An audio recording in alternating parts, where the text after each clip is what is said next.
بسم الله الرحمن الرحيم. ألف لام ميم. ذلك الكتاب لا ريب فيه هدى للمتقين الذين يؤمنون بالغيب ويقيمون الصلاة ومما رزقناهم ينفقون والذين يؤمنون بما أنزل إليك وما أنزل من قبلك وبالآخرة هم يوقنون أولئك على هدى من ربهم وأولئك هم المفلحون. إن الذين كفروا سواء عليهم أأنذرتهم أم لم تنذرهم لا يؤمنون. ختم الله على قلوبهم وعلى سمعهم وعلى أبصارهم غشاوة ولهم عذاب عظيم. ومن الناس من يقول آمنا بالله وباليوم الآخر وما هم بمؤمنين يخادعون الله والذين آمنوا وما يخدعون إلا أنفسهم وما يشعرون. في قلوبهم مرض فزادهم الله مرضا ولهم عذاب أليم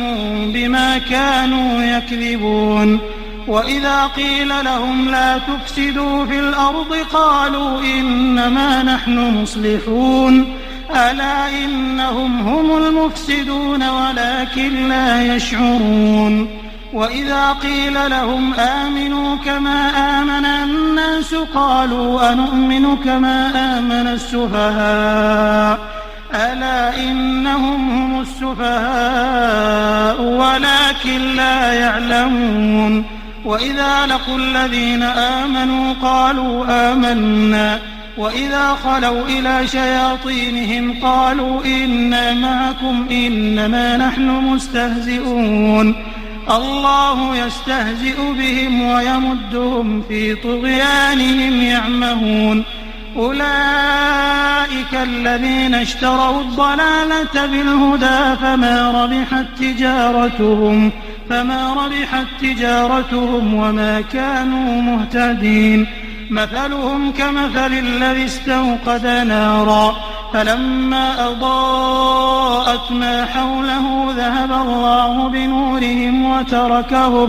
وتركهم في ظلمات لا يبصرون. صم بكم عمي فهم لا يرجعون. أو كصيب من السماء فيه ظلمات ورعد وبرق يجعلون أصابعهم في آذانهم من الصواعق حذر الموت والله محيط بالكافرين. يكاد البرق يخطف أبصارهم كلما أضاء لهم مشوا فيه وإذا أظلم عليهم قاموا ولو شاء الله لذهب بسمعهم وأبصارهم إن الله على كل شيء قدير. يا أيها الناس اعبدوا ربكم الذي خلقكم والذين من قبلكم لعلكم تتقون. الذي جعل لكم الأرض فراشا والسماء بناء وأنزل من السماء ماء فأخرج به من الثمرات رزقا لكم فلا تجعلوا لله أندادا وأنتم تعلمون. وإن كنتم في ريب مما نزلنا على عبدنا فأتوا بسورة من مثله وادعوا شهداءكم من دون الله إن كنتم صادقين. فإن لم تفعلوا ولن تفعلوا فاتقوا النار التي وقودها الناس والحجارة أعدت للكافرين. وبشر الذين آمنوا وعملوا الصالحات أن لهم جنات تجري من تحتها الأنهار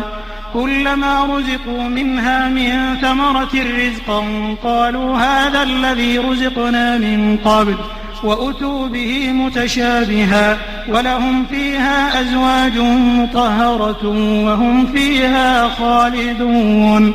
إن الله لا يستحيي أن يضرب مثلا ما بعوضة فما فوقها فأما الذين آمنوا فيعلمون أنه الحق من ربهم وأما الذين كفروا فيقولون ماذا أراد الله بهذا مثلا يضل به كثيرا ويهدي به كثيرا وما يضل به إلا الفاسقين الذين ينقضون عهد الله من بعد ميثاقه ويقطعون ما أمر الله به أن يوصل ويفسدون في الأرض أولئك هم الخاسرون كيف تكفرون بالله وكنتم أمواتا فأحياكم ثم يميتكم ثم يحييكم ثم إليه ترجعون هو الذي خلق لكم ما في الأرض جميعا ثم استوى إلى السماء فسواهن 7 سماوات وهو بكل شيء عليم وإذ قال ربك للملائكة إني جاعل في الأرض خليفة قالوا أتجعل فيها من يفسد فيها ويسفك الدماء ونحن نسبح بحمدك ونقدس لك قال إني أعلم ما لا تعلمون وعلم آدم الأسماء كلها ثم عرضهم على الملائكة فقال أنبئوني بأسماء هؤلاء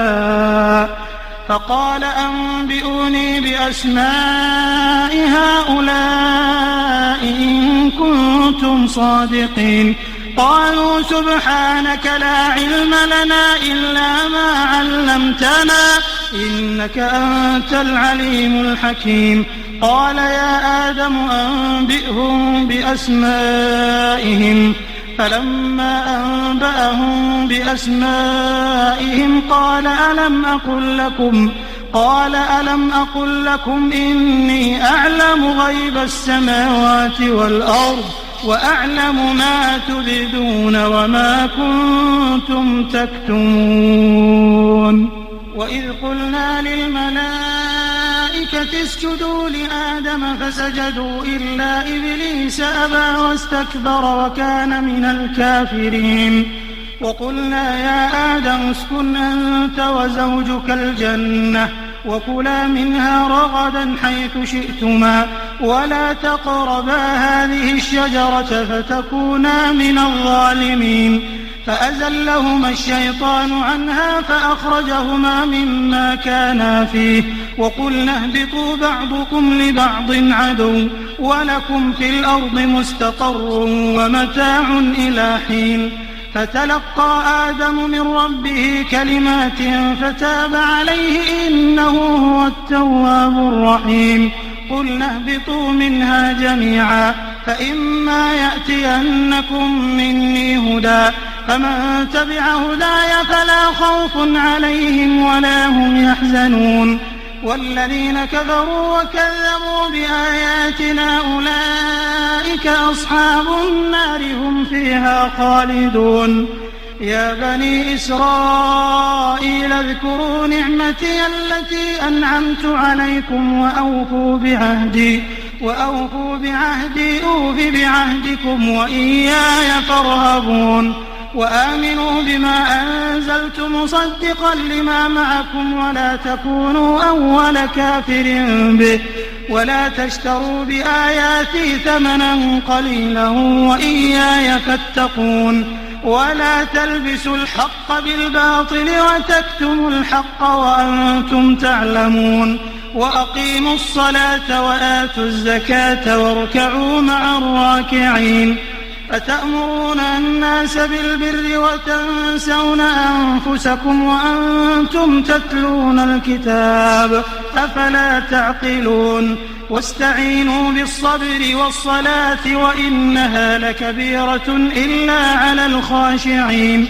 الذين يظنون أنهم ملاقو ربهم وأنهم إليه راجعون يا بني إسرائيل اذكروا نعمتي التي أنعمت عليكم وأني فضلتكم على العالمين واتقوا يوما لا تجزي نفس عن نفس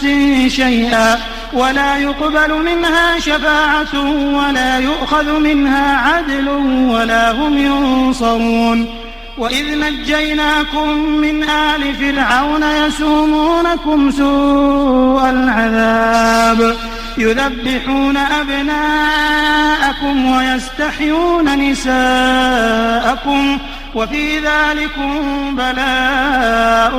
من ربكم عظيم وإذ فرقنا بكم البحر فأنجيناكم وأغرقنا آل فرعون وأنتم تنظرون وإذ واعدنا موسى 40 ليلة ثم اتخذتم العجل من بعده وأنتم ظالمون ثم عفونا عنكم من بعد ذلك لعلكم تشكرون وإذ آتينا موسى الكتاب والفرقان لعلكم تهتدون وإذ قال موسى لقومه يا قوم إنكم ظلمتم أنفسكم باتخاذكم العجل فتوبوا إلى بارئكم فاقتلوا أنفسكم ذلكم خير لكم عند بارئكم فتاب عليكم إنه هو التواب الرحيم وإذ قلتم يا موسى لن نؤمن لك حتى نرى الله جهرا فأخذتكم الصاعقة وأنتم تنظرون ثم بعثناكم من بعد موتكم لعلكم تشكرون وظللنا عليكم الغمام وأنزلنا عليكم المن والسلوى كلوا من طيبات ما رزقناكم وما ظلمونا ولكن كانوا أنفسهم يظلمون وإذ قلنا ادخلوا هذه القرية فكلوا منها حيث شئتم رغدا وادخلوا الباب سجدا وقولوا حطة نغفر لكم خطاياكم وسنزيد المحسنين فبدل الذين ظلموا قولا غير الذي قيل لهم فأنزلنا على الذين ظلموا رجزا من السماء بما كانوا يفسقون وإذ استسقى موسى لقومه فقلنا اضرب بعصاك الحجر فانفجرت منه 12 عينا قد علم كل أناس مشربهم كلوا واشربوا من رزق الله ولا تعثوا في الأرض مفسدين وإذ قلتم يا موسى لن نصبر على طعام واحد فادع لنا ربك يخرج لنا مما تنبت الأرض من بقلها وقثائها وفومها وعدسها وبصلها قال أتستبدلون الذي هو أدنى بالذي هو خير اهبطوا مصرا فإن لكم ما سألتم وضربت عليهم الذلة والمسكنة وباءوا بغضب من الله ذلك بأنهم كانوا يكفرون بآيات الله ويقتلون النبيين بغير الحق ذلك بما عصوا وكانوا يعتدون إن الذين آمنوا والذين هادوا والنصارى والصابئين من آمن بالله واليوم الآخر وعمل صالحا فلهم أجرهم عند ربهم ولا خوف عليهم ولا هم يحزنون وإذ أخذنا ميثاقكم ورفعنا فوقكم الطور خذوا ما آتيناكم بقوة واذكروا ما فيه لعلكم تتقون ثم توليتم من بعد ذلك فلولا فضل الله عليكم ورحمته لكنتم من الخاسرين ولقد علمتم الذين اعتدوا منكم في السبت فقلنا لهم كونوا قردة خاسئين فجعلناها نكالا لما بين يديها وما خلفها وما خلفها وموعظة للمتقين. وإذ قال موسى لقومه إن الله يأمركم أن تذبحوا بقرة قالوا أتتخذنا هزوا قال أعوذ بالله أن أكون من الجاهلين. قالوا ادع لنا ربك يبين لنا ما هي قال إنه يقول إنها بقرة لا فارض ولا بكر عوان بين ذلك فافعلوا ما تؤمرون. قالوا ادع لنا ربك يبين لنا ما لونها قال إنه يقول إنها بقرة صفراء فاقع لونها تسر الناظرين. قالوا ادع لنا ربك يبين لنا ما هي إن البقرة شابه علينا وإنا إن شاء الله لمهتدون. قال إنه يقول إنها بقرة لا ذلول تثير الأرض ولا تسقي الحرث مسلمة لا شية فيها. قالوا الآن جئت بالحق فذبحوها وما كادوا يفعلون. وإذ قتلتم نفسا فادارأتم فيها والله مخرج ما كنتم تكتمون. فقلنا اضربوه ببعضها كذلك يحيي الله الموتى ويريكم آياته لعلكم تعقلون. ثم قست قلوبكم من بعد ذلك فهي كالحجارة أو أشد قسوة وإن من الحجارة لما يتفجر منه الأنهار وإن منها لما يشقق فيخرج منه الماء وإن منها لما يهبط من خشية الله وما الله بغافل عما تعملون. أفتطمعون أن يؤمنوا لكم وقد كان فريق منهم يسمعون كلام الله ثم يحرفونه من بعد ما عقلوه وهم يعلمون. وإذا لقوا الذين آمنوا قالوا آمنا وإذا خلا بعضهم إلى بعض قالوا أتحدثونهم بما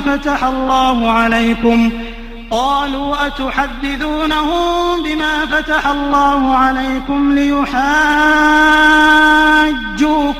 به عند ربكم أفلا تعقلون. أولا يعلمون أن الله يعلم ما يسرون وما يعلنون. ومنهم أميون لا يعلمون الكتاب إلا أماني وإن هم إلا يظنون. فويل للذين يكتبون الكتاب بأيديهم ثم يقولون هذا من عند الله ليشتروا به ثمنا قليلا فويل لهم مما كتبت أيديهم وويل لهم مما يكسبون. وقالوا لن تمسنا النار إلا أياما معدودة قل أتخذتم عند الله عهدا فلن يخلف الله عهده أم تقولون على الله ما لا تعلمون. بلى من كسب سيئة وأحاطت به خطيئته فأولئك أصحاب النار هم فيها خالدون. والذين آمنوا وعملوا الصالحات أولئك أصحاب الجنة هم فيها خالدون. وإذ أخذنا ميثاق بني إسرائيل لا تعبدون إلا الله وبالوالدين إحسانا وذي القربى واليتامى والمساكين وقولوا للناس حسنا وأقيموا الصلاة وآتوا الزكاة ثم توليتم إلا قليلا منكم وأنتم معرضون. وإذ أخذنا ميثاقكم لا تسفكون دماءكم ولا تخرجون أنفسكم من دياركم ثم أقررتم وأنتم تشهدون. ثم أنتم هؤلاء تقتلون أنفسكم وتخرجون فريقا منكم من ديارهم تظاهرون عليهم بالإثم والعدوان وإن يأتوكم أسارى تفادوهم وهو محرم عليكم إخراجهم أفتؤمنون ببعض الكتاب وتكفرون ببعض فما جزاء من يفعل ذلك منكم إلا خزي في الحياة الدنيا ويوم القيامة يردون إلى أشد العذاب وما الله بغافل عما تعملون أولئك الذين اشتروا الحياة الدنيا بالآخرة فلا يخفف عنهم العذاب ولا هم ينصرون ولقد آتينا موسى الكتاب وقفينا من بعده بالرسل وآتينا عيسى ابن مريم البينات وأيدناه بروح القدس أفكلما جاءكم رسول بما لا تهوى أنفسكم استكبرتم ففريقا كذبتم وفريقا تقتلون وقالوا قلوبنا غلف بل لعنهم الله بكفرهم فقليلا ما يؤمنون ولما جاءهم كتاب من عند الله مصدق لما معهم وكانوا من قبل يستفتحون على الذين كفروا فلما جاءهم ما عرفوا كفروا به فلعنة الله على الكافرين بئس ما اشتروا به أنفسهم أن يكفروا بما أنزل الله بغيا أن ينزل الله من فضله على من يشاء من عباده فباءوا بغضب على غضب وللكافرين عذاب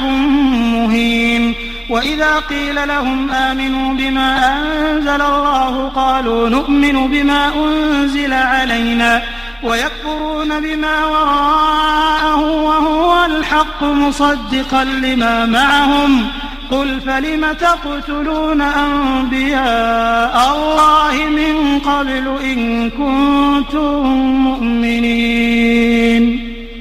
ولقد جاءكم موسى بالبينات ثم اتخذتم العجل من بعده وأنتم ظالمون وإذ أخذنا ميثاقكم ورفعنا فوقكم الطور خذوا ما آتيناكم بقوة واسمعوا قالوا سمعنا وعصينا وأشربوا في قلوبهم العجل بكفرهم قل بئس ما يأمركم به إيمانكم إن كنتم مؤمنين قل إن كانت لكم الدار الآخرة عند الله خالصة من دون الناس فتمنوا الموت إن كنتم صادقين ولن يتمنوه أبدا بما قدمت أيديهم والله عليم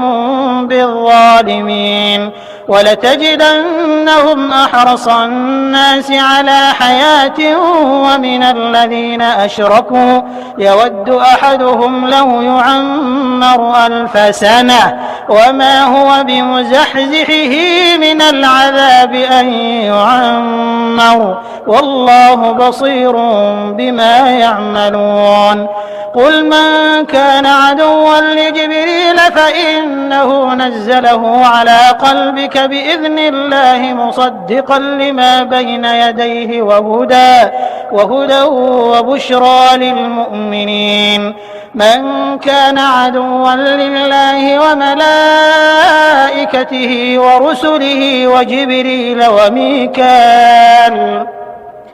ورسله وجبريل وميكال فإن الله عدو للكافرين ولقد أنزلنا إليك آيات بينات وما يكفر بها إلا الفاسقون أوكلما عاهدوا عهدا نبذه فريق منهم بل أكثرهم لا يؤمنون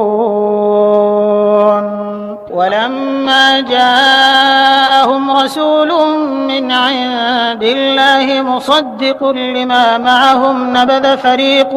من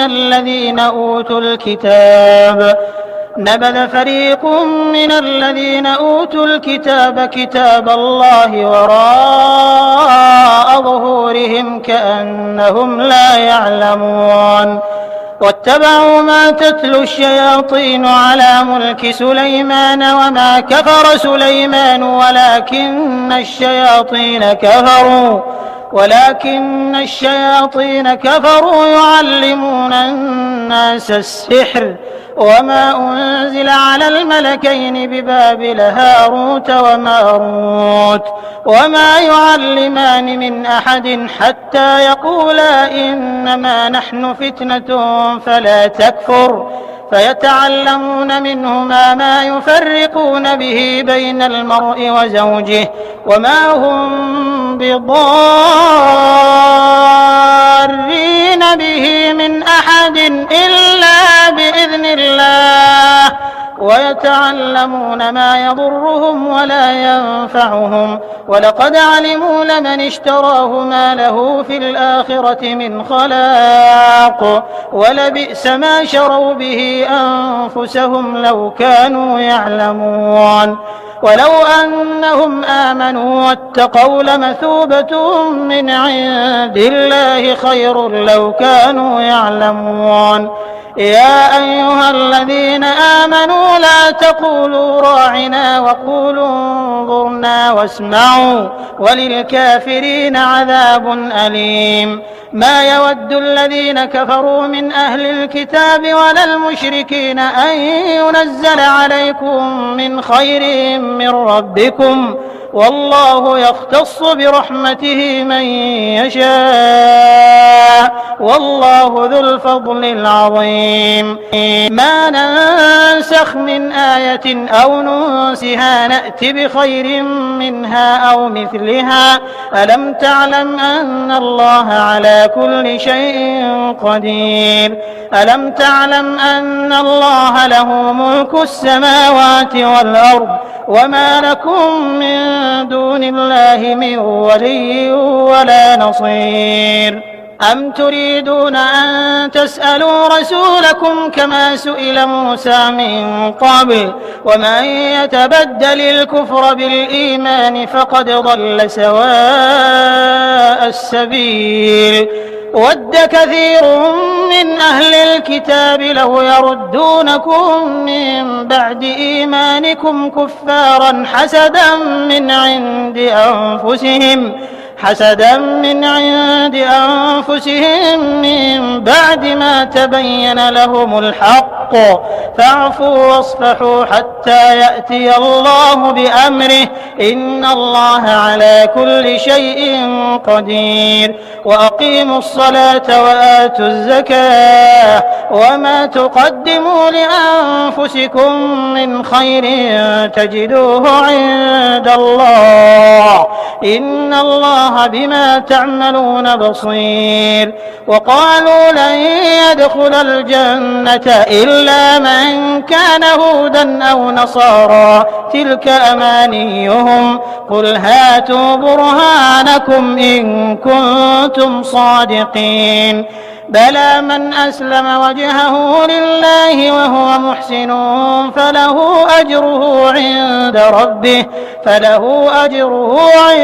ربه ولا خوف عليهم ولا هم يحزنون وقالت اليهود ليست النصارى على شيء وقالت النصارى ليست اليهود على شيء وهم يتلون الكتاب كذلك قال الذين لا يعلمون مثل قولهم فالله يحكم بينهم يوم القيامة فيما كانوا فيه يختلفون ومن أظلم ممن منع مساجد الله أن يذكر فيها اسمه وسعى في خرابها أولئك ما كان لهم أن يدخلوها إلا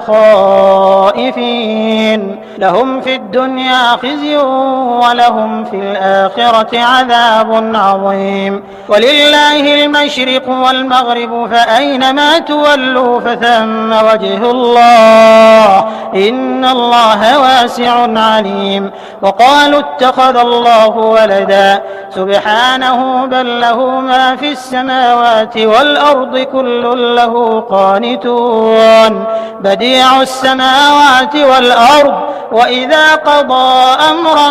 فإنما يقول له كن فيكون. وقال الذين لا يعلمون لولا يكلمنا الله أو تأتينا آية كذلك قال الذين من قبلهم مثل قولهم تشابهت قلوبهم قد بينا الآيات لقوم يوقنون. إنا أرسلناك بالحق بشيرا ونذيرا ولا تسأل عن أصحاب الجحيم. ولن ترضى عنك اليهود ولا النصارى حتى تتبع ملتهم قل إن هدى الله هو الهدى ولئن اتبعت أهواءهم بعد الذي جاءك من العلم ما لك من الله من ولي ولا نصير. الذين آتيناهم الكتاب يتلونه حق تلاوته أولئك يؤمنون به ومن يكفر به فأولئك هم الخاسرون. يا بني إسرائيل اذكروا نعمتي التي أنعمت عليكم وأني فضلتكم على العالمين. واتقوا يوما لا تجزي نفس عن نفس شيئا ولا يقبل منها عدل ولا تنفعها شفاعة ولا هم ينصرون. وإذ ابتلى إبراهيم ربه بكلمات فأتمهم قال إني جاعلك للناس إماما قال ومن ذريتي قال لا ينال عهد الظالمين. وإذ جعلنا البيت مثابة للناس وأمنا واتخذوا من مقام إبراهيم مصلى وعهدنا إلى إبراهيم وإسماعيل أن طهرا بيتي للطائفين والعاكفين والركع السجود. وإذ قال إبراهيم رب اجعل هذا بلدا آمنا وارزق أهله من الثمرات من آمن منهم بالله واليوم الآخر قال ومن كفر فأمتعه قليلا ثم أضطره إلى عذاب النار وبئس المصير. وإذ يرفع إبراهيم القواعد من البيت وإسماعيل ربنا تقبل منا إنك أنت السميع العليم. ربنا واجعلنا مسلمين لك ومن ذريتنا أمة مسلمة لك وأرنا مناسكنا وتب علينا إنك أنت التواب الرحيم. ربنا وابعث فيهم رسولا منهم يتلو عليهم آياتك ويعلمهم الكتاب والحكمة ويزكيهم إنك أنت العزيز الحكيم. ومن يرغب عن ملة إبراهيم إلا من سفه نفسه ولقد اصطفيناه في الدنيا وإنه في الآخرة لمن الصالحين. إذ قال له ربه أسلم قال أسلمت لرب العالمين. ووصى بها إبراهيم بنيه ويعقوب يا بني إن الله اصطفى لكم الدين فلا تموتن إلا وأنتم مسلمون. أم كنتم شهداء إذ حضر يعقوب الموت إذ قال لبنيه ما تعبدون من بعدي قالوا نعبد إلهك وإله آبائك إبراهيم وإسماعيل وإسحاق إلها واحدا ونحن له مسلمون تلك أمة قد خلت لها ما كسبت ولكم ما كسبتم ولا تسألون عما كانوا يعملون وقالوا كونوا هودا أو نصارى تهتدوا قل بل ملة إبراهيم حنيفا وما كان من المشركين قولوا آمنا بالله وما أنزل إلينا وما أنزل إلى إبراهيم وإسماعيل وإسحاق ويعقوب والأسباط وما أوتي موسى وعيسى وما أوتي النبيون من ربهم لا نفرق بين أحد منهم ونحن له مسلمون فإن آمنوا بمثل ما آمنتم به فقد اهتدوا وإن تولوا فإنما هم في شقاق فسيكفيكهم الله وهو السميع العليم صبغة الله ومن أحسن من الله صبغة ونحن له عابدون قل أتحاجوننا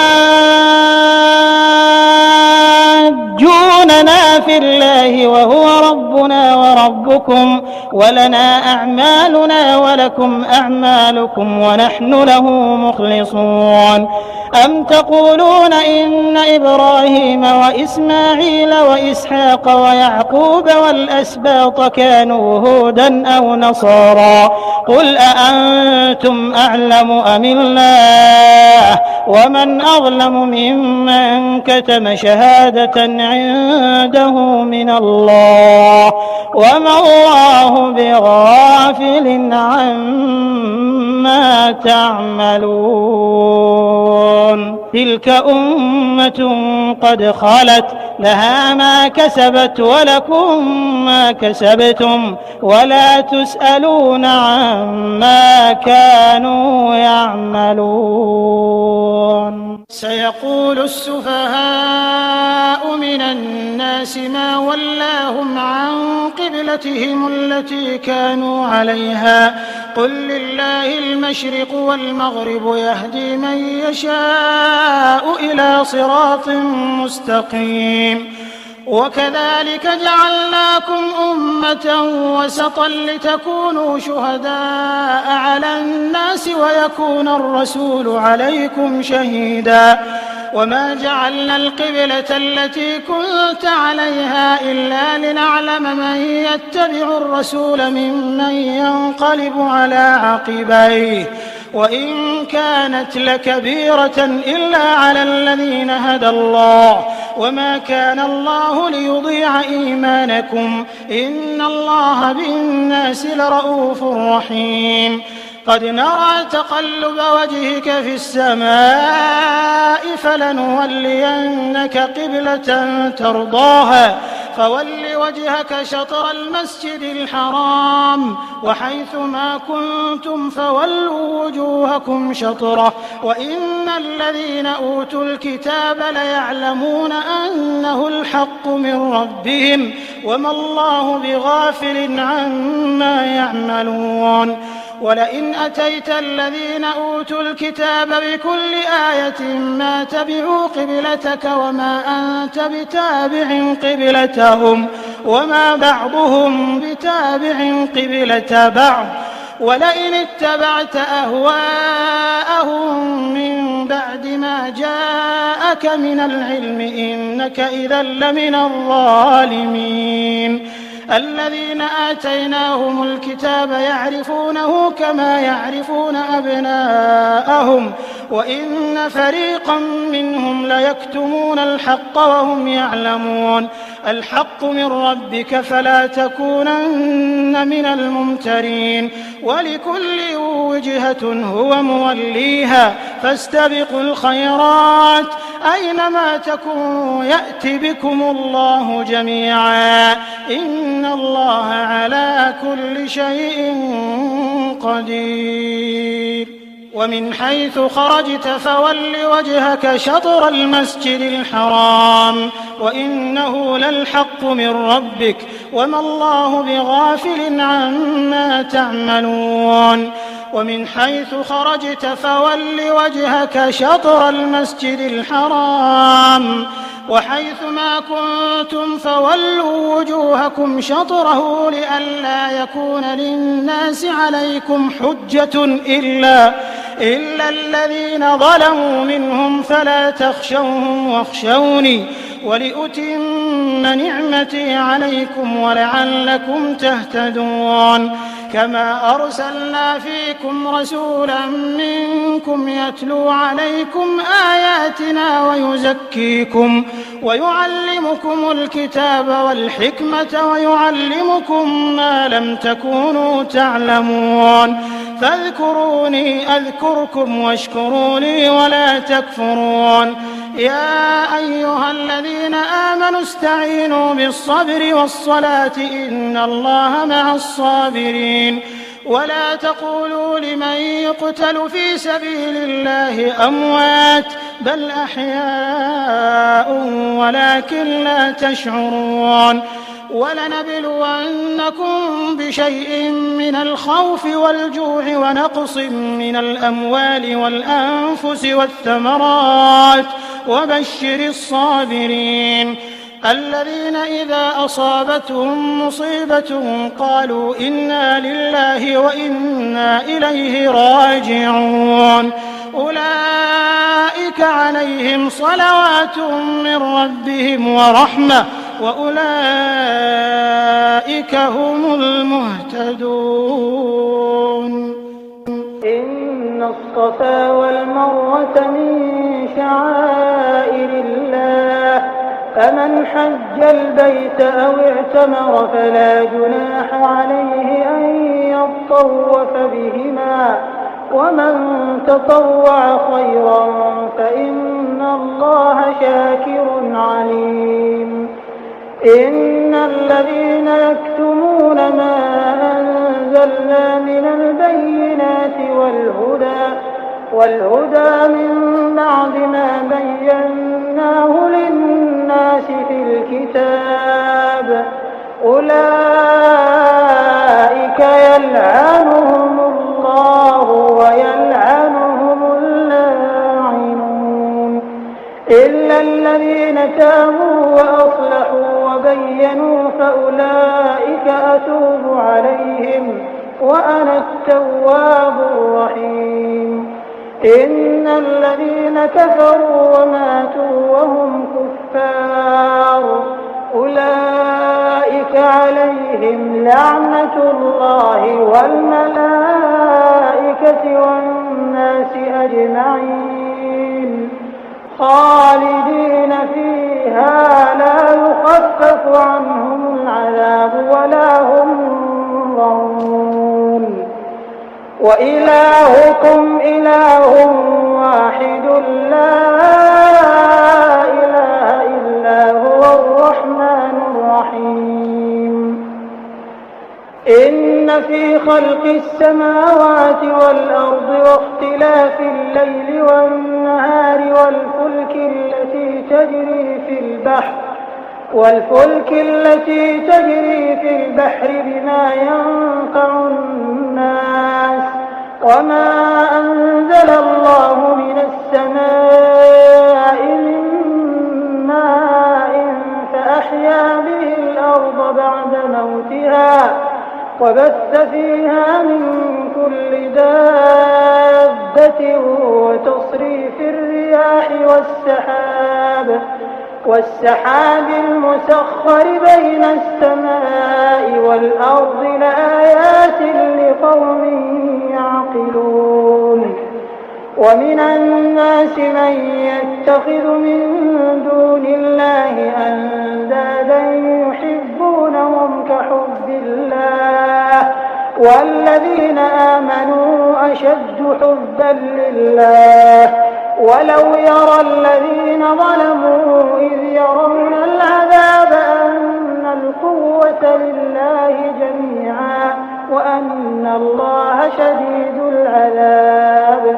إذ تبرأ الذين اتبعوا من الذين اتبعوا ورأوا العذاب وتقطعت بهم الأسباب. وقال الذين اتبعوا لو أن لنا كرة فنتبرأ منهم كما تبرأوا منا كذلك يريهم الله أعمالهم حسرات عليهم وما هم بخارجين من النار. يا أيها الناس كلوا مما في الأرض حلالا طيبا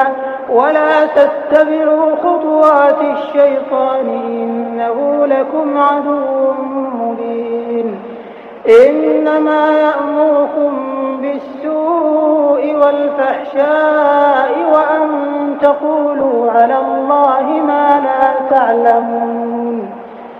وإذا قيل لهم اتبعوا ما أنزل الله قالوا بل نتبع ما ألفينا عليه آباءنا أولو كان آباؤهم لا يعقلون شيئا ولا يهتدون.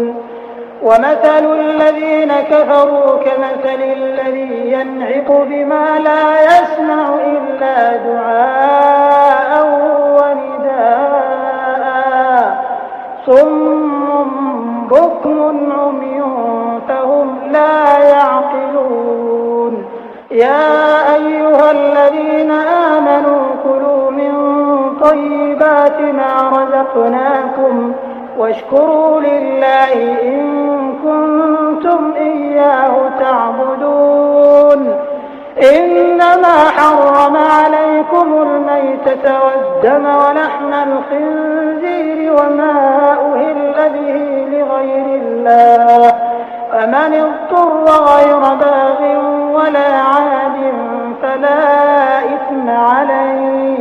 إن الله غفور رحيم. إن الذين يكتمون ما أنزل الله من الكتاب ويشترون به ثمنا قليلا أولئك ما يأكلون في بطونهم إلا النار ولا يكلمهم الله يوم القيامة ولا يزكيهم ولهم عذاب أليم.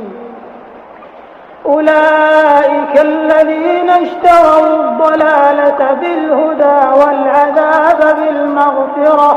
فما أصبرهم على النار ذلك بأن الله نزل الكتاب بالحق وإن الذين اختلفوا في الكتاب لفي شقاق بعيد. ليس البر أن تولوا وجوهكم قبل المشرق والمغرب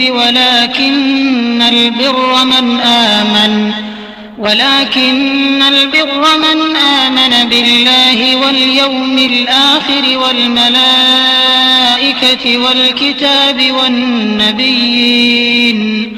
والنبيين وآتى المال على حبه ذوي القربى واليتامى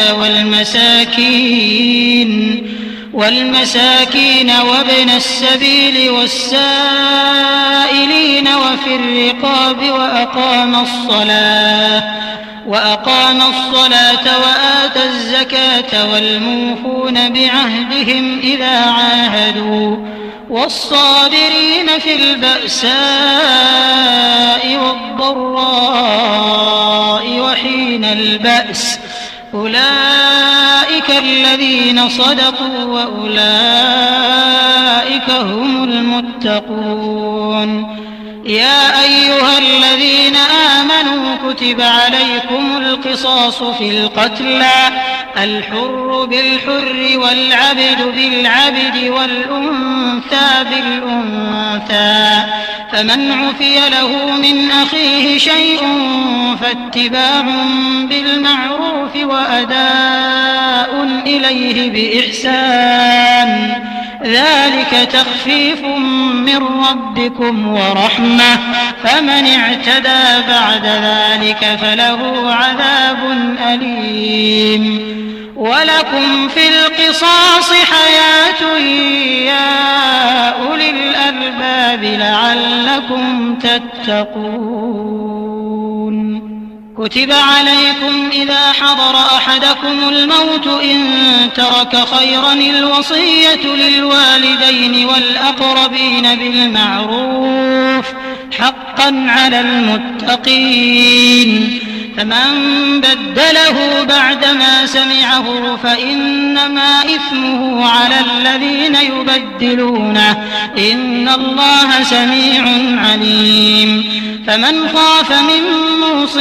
جنفا أو إثما فأصلح بينهم فلا إثم عليه إن الله غفور رحيم يا أيها الذين آمنوا كتب عليكم الصيام كما كتب على الذين من قبلكم لعلكم تتقون أياما معدودات فمن كان منكم مريضا أو على سفر فعدة من أيام أخر وعلى الذين يطيقونه فدية طعام مسكين فمن تطوع خيرا فهو خير له وأن تصوموا خير لكم إن كنتم تعلمون شهر رمضان الذي أنزل فيه القرآن هدى للناس وبينات من الهدى والفرقان فمن شهد منكم الشهر فليصم ومن كان مريضا أو على سفر فعدة من أيام أخر يريد الله بكم اليسر ولا يريد بكم العسر ولتكملوا العدة ولتكبروا الله على ما هداكم ولعلكم تشكرون وإذا سألك عبادي عني فإني قريب أجيب دعوة الداع إذا دعان فليستجيبوا لي وليؤمنوا بي لعلهم يرشدون أحل لكم ليلة الصيام الرفث إلى نسائكم هن لباس لكم وأنتم لباس لهن علم الله أنكم كنتم تختانون أنفسكم فتاب عليكم وعفى عنكم فالآن باشروهن وابتغوا ما كتب الله لكم وكلوا واشربوا حتى يتبين لكم الخيط الأبيض من الخيط الأسود من الفجر ثم أتموا الصيام إلى الليل ولا تباشروهن وأنتم عاكفون في المساجد تلك حدود الله فلا تقربوها كذلك يبين الله آياته للناس لعلهم يتقون ولا تأكلوا أموالكم بينكم بالباطل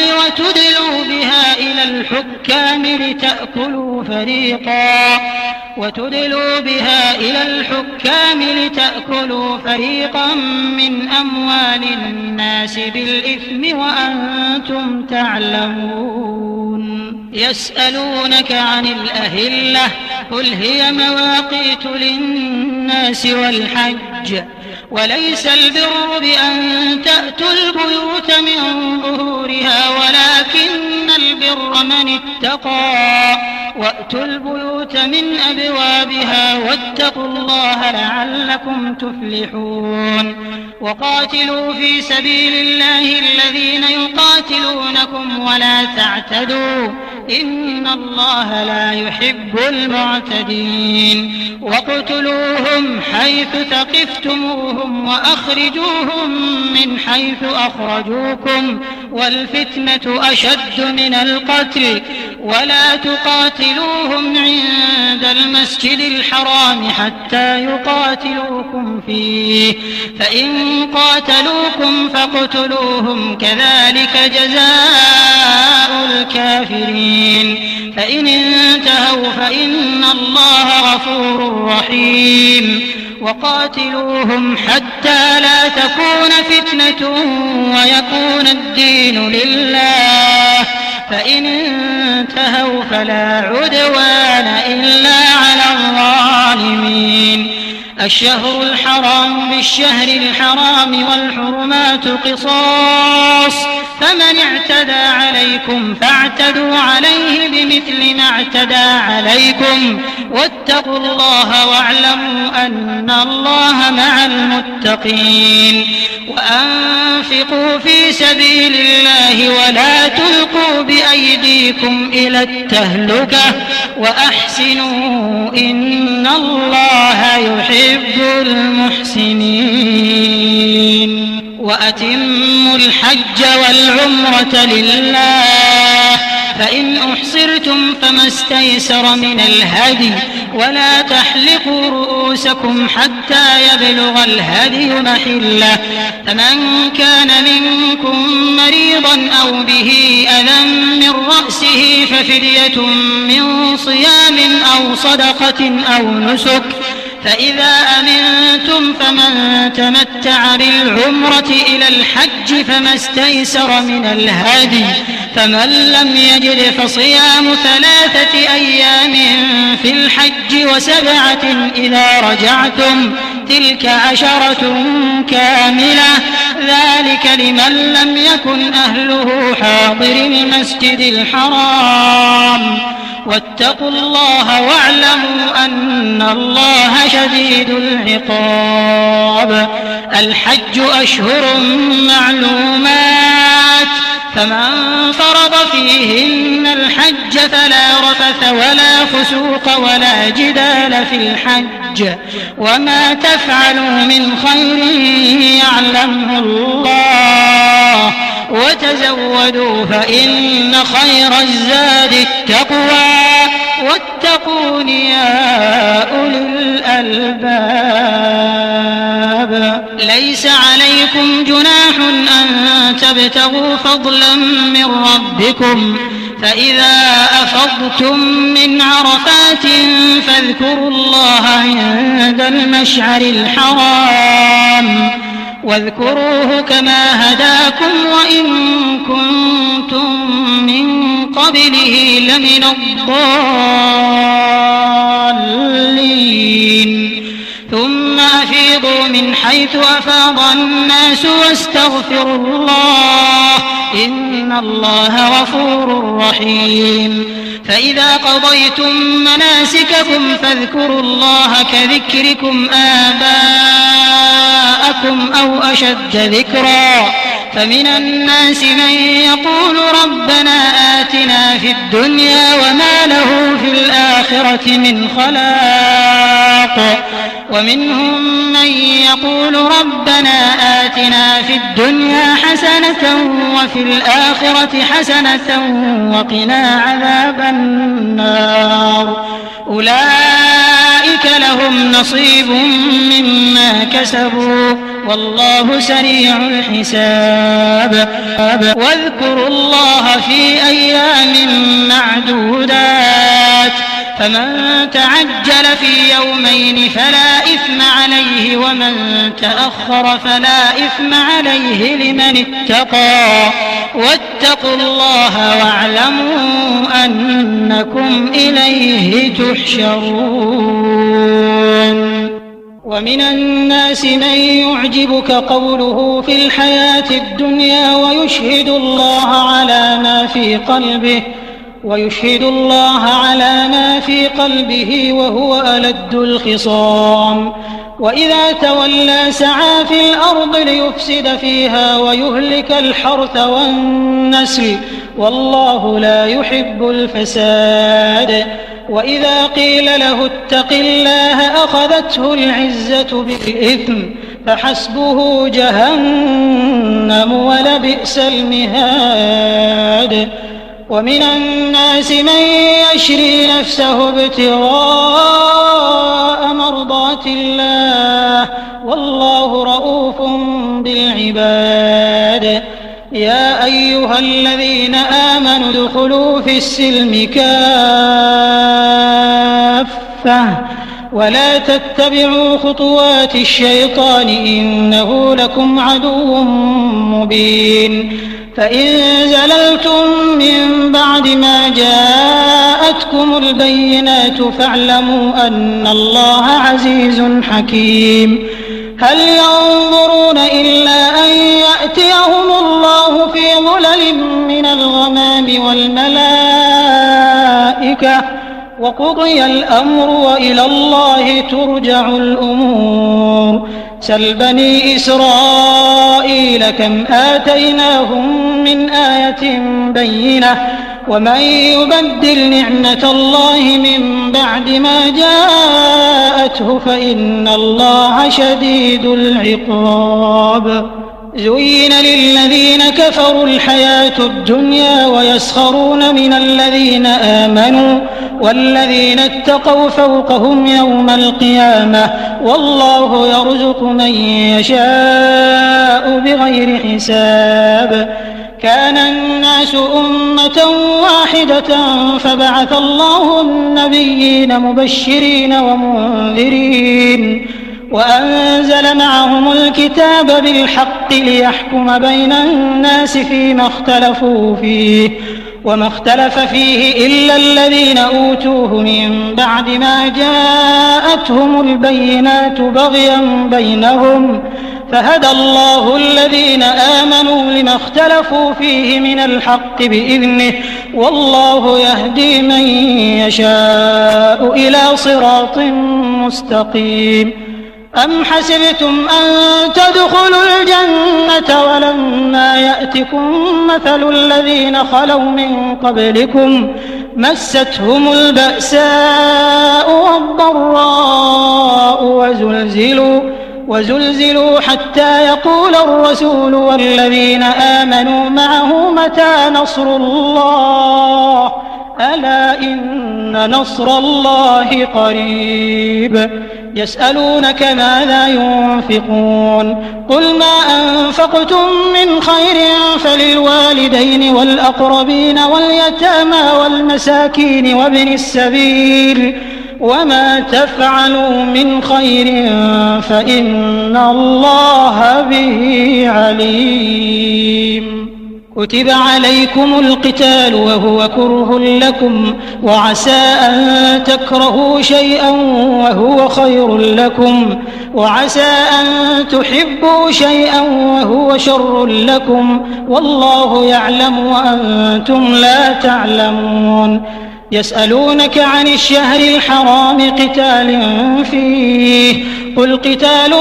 فيه كبير وصد عن سبيل الله وكفر به والمسجد الحرام وإخراج أهله منه أكبر عند الله والفتنة أكبر من القتل ولا يزالون يقاتلونكم حتى يردوكم عن دينكم إن استطاعوا ومن يرتد منكم عن دينه فيمت وهو كافر فأولئك حبطت أعمالهم في الدنيا والآخرة وأولئك أصحاب النار هم فيها خالدون. إن الذين آمنوا والذين هاجروا وجاهدوا في سبيل الله أولئك يرجون رحمة الله والله غفور رحيم. يسألونك عن الخمر والميسر قل فيهما إثم كبير ومنافع للناس وإثمهما أكبر من نفعهما ويسألونك ماذا ينفقون قل العفو كذلك يبين الله لكم الآيات لعلكم تتفكرون في الدنيا والآخرة ويسألونك عن اليتامى قل إصلاح لهم خير وإن تخالطوهم فإخوانكم والله يعلم المفسد من المصلح ولو شاء الله لأعنتكم إن الله عزيز حكيم ولا تنكحوا المشركات حتى يؤمنوا ولأمة مؤمنة خير من مشركة ولو أعجبتكم ولا تنكحوا المشركين حتى يؤمنوا ولعبد مؤمن خير من مشرك ولو أعجبكم أولئك يدعون إلى النار والله يدعو إلى الجنة والمغفرة بإذنه ويبين آياته للناس لعلهم يتذكرون ويسألونك عن المحيض قل هو أذى فاعتزلوا النساء في المحيض ولا تقربوهن حتى يطهرن فإذا تطهرن فأتوهن من حيث أمركم الله إن الله يحب التوابين ويحب المتطهرين نساؤكم حرث لكم فأتوا حرثكم أنى شئتم وقدموا لأنفسكم واتقوا الله واعلموا أنكم ملاقوه وبشر المؤمنين ولا تجعلوا الله عرضة لأيمانكم أن تبروا وتتقوا وتصلحوا بين الناس والله سميع عليم لا يؤاخذكم الله باللغو في أيمانكم ولكن يؤاخذكم بما كسبت قلوبكم والله غفور حليم للذين يؤلون من نسائهم تربص 4 أشهر فإن فاءوا فإن الله غفور رحيم وإن عزموا الطلاق فإن الله سميع عليم والمطلقات يتربصن بأنفسهن 3 قروء ولا يحل لهن أن يكتمن ما خلق الله في أرحامهن إن كن يؤمن بالله واليوم الآخر وبعولتهن أحق بردهن في ذلك إن أرادوا إصلاحا ولهن مثل الذي عليهن بالمعروف وللرجال عليهن درجة والله عزيز حكيم الطلاق 2 فإمساك بمعروف أو تسريح بإحسان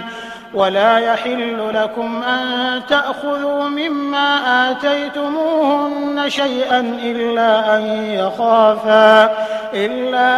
يخافا ألا يقيما حدود الله فإن خفتم ألا يقيما حدود الله فلا جناح عليهما فيما افتدت به تلك حدود الله فلا تعتدوها ومن يتعد حدود الله فأولئك هم الظالمون فإن طلقها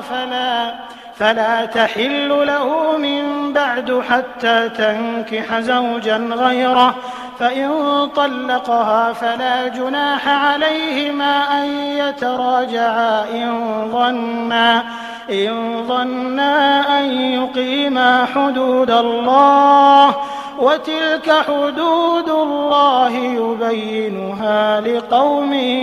يعلمون وإذا طلقتم النساء فبلغن أجلهن فأمسكوهن بمعروف أو سرحوهن بمعروف ولا تمسكوهن ضرارا لتعتدوا ومن يفعل ذلك فقد ظلم نفسه ولا تتخذوا آيات الله هزوا واذكروا نعمة الله عليكم وما أنزل عليكم من الكتاب والحكمة يعظكم به واتقوا الله واعلموا أن الله بكل شيء عليم. وإذا طلقتم النساء فبلغن أجلهن فلا تعضلوهن أن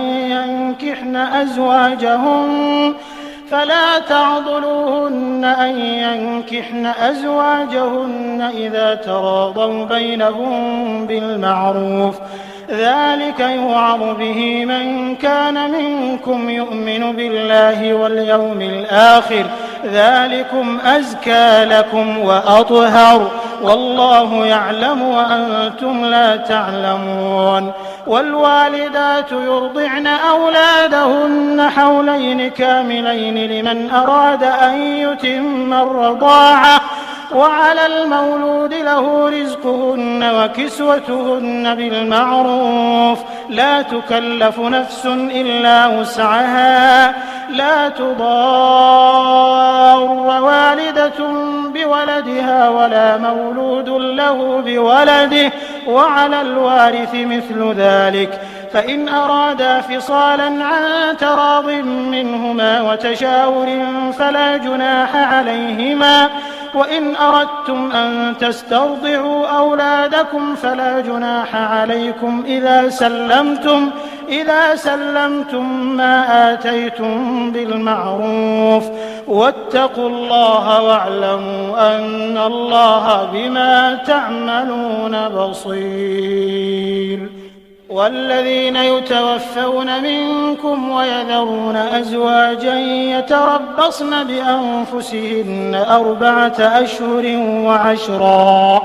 فإذا بلغن أجلهن فلا جناح عليكم فيما فعلن في أنفسهن بالمعروف والله بما تعملون خبير. ولا جناح عليكم فيما عرضتم به من خطبة النساء أو أكننتم في أنفسكم علم الله أنكم ستذكرونهن ولكن لا تواعدوهن سرا إلا أن تقولوا قولا معروفا ولا تعزموا عقدة النكاح حتى يبلغ الكتاب أجله واعلموا أن الله يعلم ما في أنفسكم فاحذروه واعلموا أن الله غفور حليم. لا جناح عليكم إن طلقتم النساء ما لم تمسوهن أو تفرضوا لهن فريضة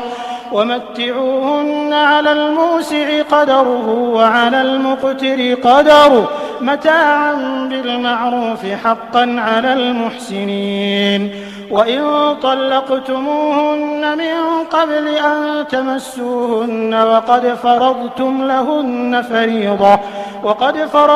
لهن فريضة فنصف ما فرضتم إلا أن يعفون أو يعفو الذي بيده عقدة النكاح وأن تعفوا أقرب للتقوى ولا تنسوا الفضل بينكم إن الله بما تعملون بصير. حافظوا على الصلوات والصلاة الوسطى وقوموا لله قانتين فإن خفتم فرجالا أو ركبانا فإذا أمنتم فاذكروا الله كما علمكم ما لم تكونوا تعلمون. والذين يتوفون منكم ويذرون أزواجا وصية لأزواجهم متاعا إلى الحول غير إخراج فإن خرجن فلا جناح عليكم فيما فعلن في أنفسهن من معروف والله عزيز حكيم. وللمطلقات متاع بالمعروف حقا على المتقين كذلك يبين الله لكم آياته لعلكم تعقلون. ألم تر إلى الذين خرجوا من ديارهم وهم ألوف حذر الموت فقال لهم الله موتوا ثم أحياهم إن الله لذو فضل على الناس ولكن أكثر الناس لا يشكرون. وقاتلوا في سبيل الله واعلموا أن الله سميع عليم. من ذا الذي يقرض الله قرضا حسنا فيضاعفه له أضعافا كثيرة والله يقبض ويبسط وإليه ترجعون. ألم تر إلى الملأ من بني إسرائيل من بعد موسى إذ قالوا لنبي له مبعث لنا ملكا نقاتل في سبيل الله قال هل عسيتم إن كتب عليكم القتال ألا تقاتلوا قالوا وما لنا ألا نقاتل في سبيل الله وقد أخرجنا من ديارنا وأبنائنا فلما كتب عليهم القتال تولوا إلا قليلا منهم والله عليم بالظالمين. وقال لهم نبيهم إن الله قد بعث لكم طالوت ملكا قالوا أنى يكون له الملك علينا ونحن أحق بالملك منه ولم يؤت سعة من المال قال إن الله اصطفاه عليكم وزاده بسطة في العلم والجسم والله يؤتي ملكه من يشاء والله واسع عليم. وقال لهم نبيهم إن آية ملكه أن يأتيكم التابوت فيه سكينة من ربكم وبقية مما ترك آل موسى وآل هارون تحمله الملائكة إن في ذلك لآية لكم إن كنتم مؤمنين. فلما فصل طالوت بالجنود قال إن الله مبتليكم بنهر فمن شرب منه فليس مني ومن لم يطعمه فإنه مني إلا من اغترف غرفة بيده فشربوا منه إلا قليلا منهم فلما جاوزه هو والذين آمنوا معه قالوا لا طاقة لنا اليوم بجالوت وجنوده قال الذين يظنون أنهم ملاقوا الله كم من فئة قليلة غلبت فئة كثيرة بإذن الله والله مع الصابرين. ولما برزوا لجالوت وجنوده قالوا ربنا أفرغ علينا صبرا وثبت أقدامنا وانصرنا على القوم الكافرين فهزموهم بإذن الله. وقتل داود جالوت وآتاه الله الملك والحكمة وعلمه مما يشاء ولولا دفع الله الناس بعضهم ببعض لفسدت الأرض ولكن الله ذو فضل على العالمين. تلك آيات الله نتلوها عليك بالحق وإنك لمن المرسلين. أعوذ بالله من الشيطان الرجيم. تلك الرسل فضلنا بعضهم على بعض منهم من كلم الله ورفع بعضهم درجات وآتينا عيسى ابن مريم البينات وأيدناه بروح القدس ولو شاء الله ما اقتتل الذين من بعدهم من بعد ما جاءتهم البينات ولكن اختلفوا فمنهم من آمن ومنهم من كفر ولو شاء الله ما اقتتلوا ولكن الله يفعل ما يريد. يا أيها الذين آمنوا أنفقوا مما رزقناكم من قبل أن يأتي يوم لا بيع فيه ولا خلة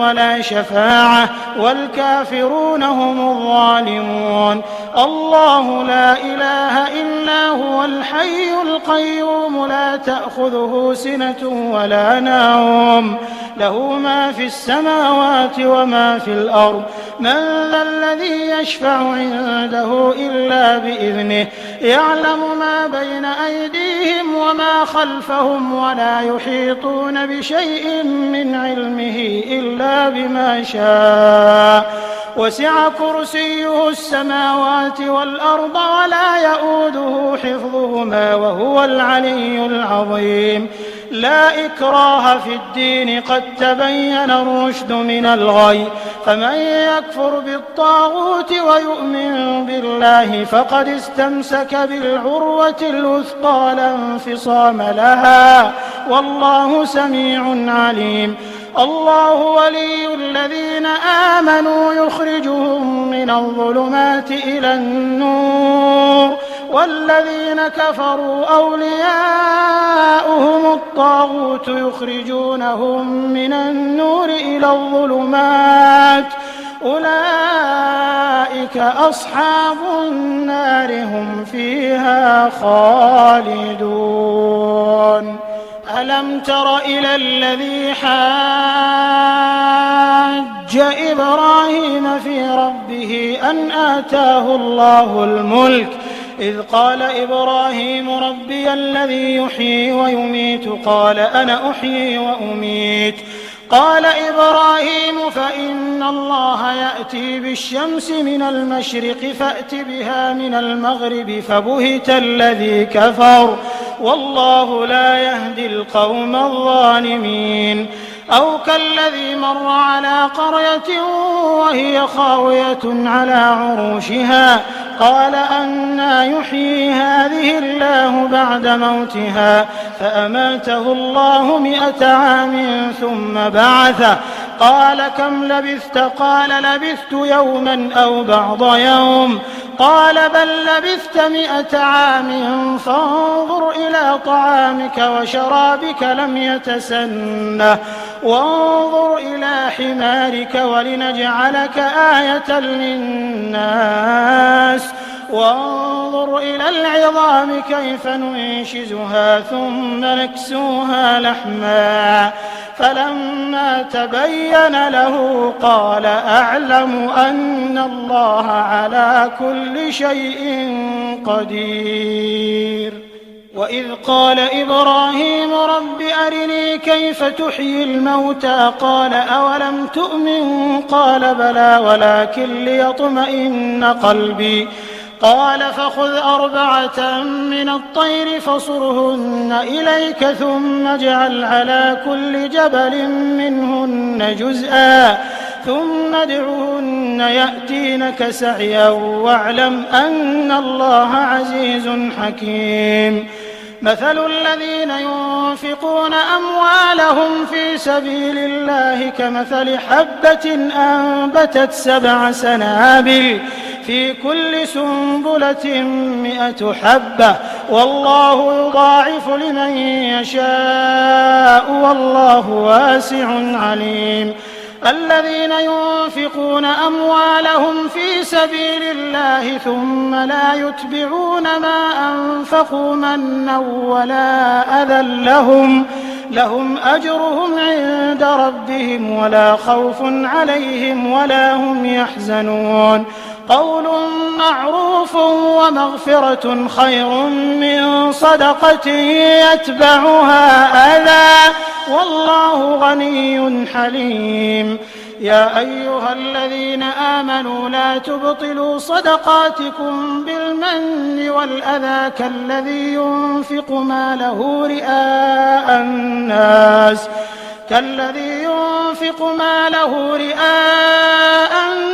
ولا يؤمن بالله واليوم الآخر فمثله كمثل صفوان عليه تراب فأصابه وابل فتركه صلدا لا يقدرون على شيء مما كسبوا والله لا يهدي القوم الكافرين. ومثل الذين ينفقون أموالهم ابتغاء مرضات الله وتثبيتا من أنفسهم كمثل جنة بربوة أصابها وابل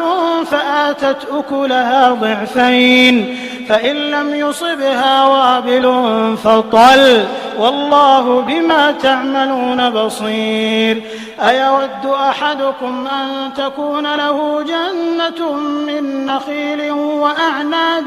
تجري من تحتها الأنهار له فيها من كل الثمرات وأصابه الكبر وله ذرية ضعفاء فأصابها إعصار فيه نار فاحترقت كذلك يبين الله لكم الآيات لعلكم تتفكرون. يا أيها الذين آمنوا أنفقوا من طيبات ما كسبتم ومما أخرجنا لكم من الأرض ولا تيمموا الخبيث منه تنفقون ولستم بآخذيه إلا أن تغمضوا فيه واعلموا أن الله غني حميد. الشيطان يعدكم الفقر ويأمركم بالفحشاء والله يعدكم مغفرة منه وفضلا والله واسع عليم. يؤتي الحكمة من يشاء ومن يؤت الحكمة فقد أوتي خيرا كثيرا وما يذكر إلا أولو الألباب. وما أنفقتم من نفقة أو نذرتم من نذر فإن الله يعلمه وما للظالمين من أنصار. إن تبدوا الصدقات فنعما هي وإن تخفوها وتؤتوها الفقراء فهو خير لكم ويكفر عنكم من سيئاتكم والله بما تعملون خبير. ليس عليك هداهم ولكن الله يهدي من يشاء وما تنفقوا من خير فلأنفسكم وما تنفقون إلا ابتغاء وجه الله وما تنفقوا من خير يوفى إليكم وأنتم لا تظلمون. للفقراء الذين أحصروا في سبيل الله لا يستطيعون ضربا في الأرض يحسبهم الجاهل أغنياء من التعفف تعرفهم بسيماهم لا يسألون الناس إلحافا وما تنفقوا من خير فإن الله به عليم. الذين ينفقون أموالهم بالليل والنهار سرا وعلانية فلهم أجرهم عند ربهم ولا خوف عليهم ولا هم يحزنون. الذين يأكلون الربا لا يقومون إلا كما يقوم الذي يتخبطه الشيطان من المس ذلك بأنهم قالوا إنما البيع مثل الربا وأحل الله البيع وحرم الربا. فمن جاءه موعظة من ربه فانتهى فله ما سلف وأمره إلى الله ومن عاد فأولئك أصحاب النار هم فيها خالدون. يمحق الله الربا ويربي الصدقات والله لا يحب كل كفار أثيم. إن الذين آمنوا وعملوا الصالحات وأقاموا الصلاة وآتوا الزكاة لهم أجرهم عند ربهم ولا خوف عليهم ولا هم يحزنون. يا أيها الذين آمنوا اتقوا الله وذروا ما بقي من الربا إن كنتم مؤمنين فإن لم تفعلوا فأذنوا بحرب من الله ورسوله وإن تبتم فلكم رؤوس أموالكم لا تظلمون ولا تظلمون. وإن كان ذو عسرة فنظرة إلى ميسرة وأن تصدقوا خير لكم إن كنتم تعلمون. واتقوا يوما ترجعون فيه إلى الله ثم توفى كل نفس ما كسبت وهم لا يظلمون. يا أيها الذين آمنوا إذا تداينتم بدين إلى أجل مسمى فاكتبوه وليكتب بينكم كاتب بالعدل ولا يأب كاتب أن يكتب كما علمه الله فليكتب وليملل الذي عليه الحق وليتق الله ربه ولا يبخس منه شيئا فإن كان الذي عليه الحق سفيها أو ضعيفا أو لا يستطيع أن يمله فليملل وليه بالعدل واستشهدوا شهيدين من رجالكم فإن لم يكونا رجلين فرجل وامرأتان ممن ترضون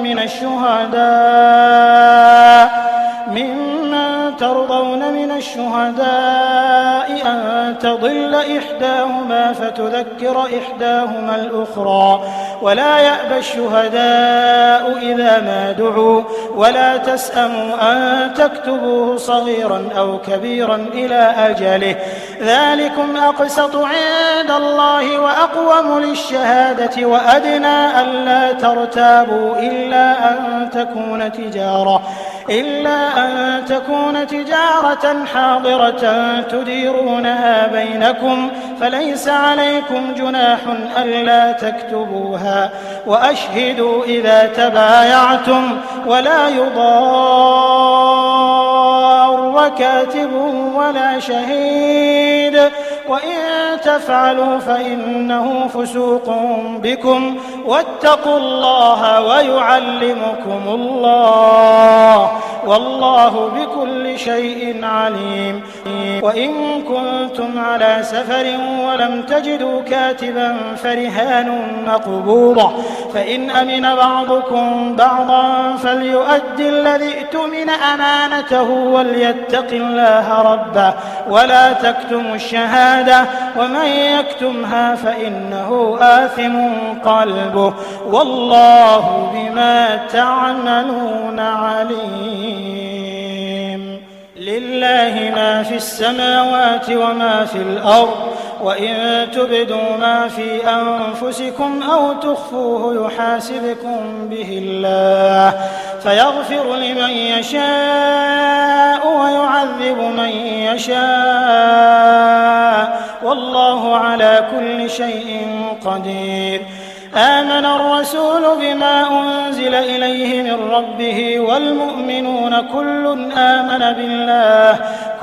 آمن بالله وملائكته وكتبه ورسله لا نفرق بين أحد من رسله وقالوا سمعنا وأطعنا غفرانك ربنا وإليك المصير. لا يكلف الله نفسا إلا وسعها لها ما كسبت وعليها ما اكتسبت ربنا لا تؤاخذنا إن نسينا أو أخطأنا ربنا ولا تحمل علينا إصرا كما حملته على الذين من قبلنا ربنا ولا تحملنا ما لا طاقة لنا به واعف عنا واغفر لنا وارحمنا أنت مولانا فانصرنا على القوم الكافرين